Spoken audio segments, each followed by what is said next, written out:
हल्ली 2-3 भाषणं त्यांची फार छान झाली. त्या दोन्ही भाषणामध्ये त्यांनी माझ्यावर त्याची प्रचंड आस्था व्यक्त केली. त्यांची भूमिका अशी होती की त्या एका मिटिंगला मी गेलो नाही. मी किंवा आणखी आमचे सहकारी गेले नाही. आणि त्याची कारणं 2 होती. ही बैठक मुख्यमंत्र्यांनी बोलवली.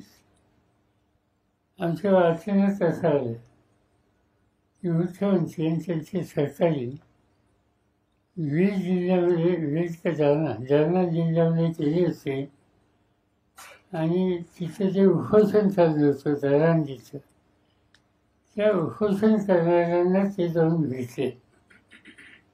तुम्ही त्यांचं उपोषण छापले होते. त्यांचा काय सुसंवाद झाला आम्हाला माहिती नाही.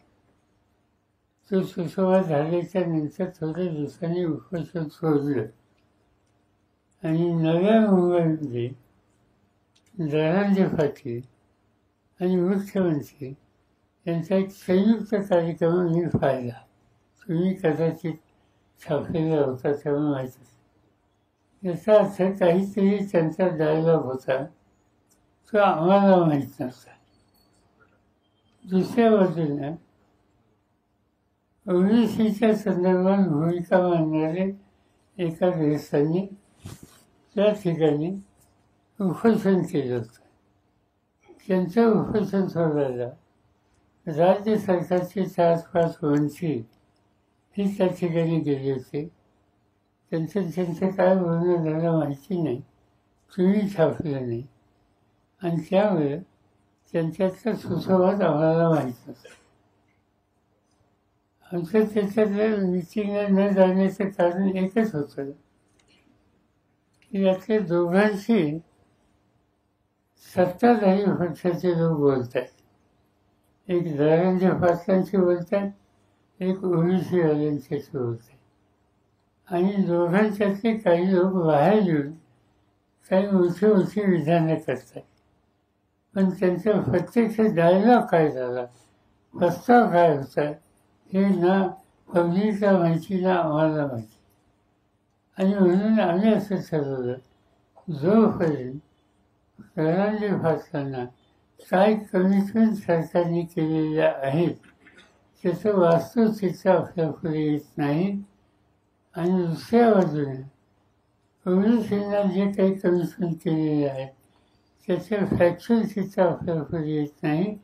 तोपर्यंत जाऊन चर्चा करण्यात अर्थ नाही. ही माहिती आधी त्यांनी आम्हाला दिली तर त्याचा विचार करू शकतो. पण त्यांनी 40-50 लोकांच्या तुम्ही तुमचं मत मांडावं असं काहीतरी सुचवल्याचं वाचलं. आम्हाला ते काही योग्य वाटत नाही. आणि दुसरी गोष्ट अशी की आग्रह काय आहे त्यांचा, विरोधकांनी त्यांचं मत द्यावं. राज्यकर्ते हे निर्णय घ्यायचा अधिकार यांचा, सुसंवाद त्यांनी साधला आणि विरोधकांनी आमचा विचार काय तो पहिल्यांदा सांगावा, त्याचा आम्ही निर्णय घेऊ. ही भूमिका समंजसपणाची शांतपणाची नव्हती एवढं सांगितलं. आता भुजबळ आले. भुजबळांनी तीच गोष्ट सांगितली की झालं गेलं सोडून द्या आणि यातनं आता मार्ग काढावा लागेल, नाहीतर महाराष्ट्रामध्ये वाद वाढतील. आता स्पष्ट सांगायचं म्हणजे की या लोकांनी जी वक्तव्य केली ती वाद वाढवायला मदत करणारी होती. त्यांनी मार्ग काढायचा असेल तर सामंजस्याची भूमिका राज्यकर्त्यांनी घ्यायची असते. आणि ती राज्यकर्त्यांनी भूमिका कितपत घेतली हे मला माहिती नाही, की दिसलं नाही.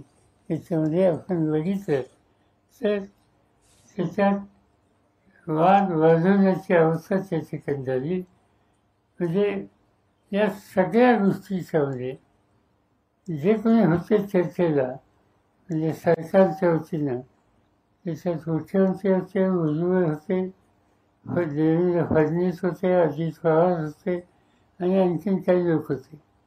आता या सगळ्या लोकांनी ती बैठक घेतली, त्यातनं काय निर्णय घेतले हे आम्हा कोणाला माहिती नव्हते. आणि आम्हा लोकांना बाजूला ठेवून हे सगळे निर्णय घेऊन आता शांतता प्रस्थापित करण्यासाठी सर्व सावधानांची गरज आहे असं मार्गदर्शन गुरुजींनी मला केलं. ही गोष्ट नातात आहे.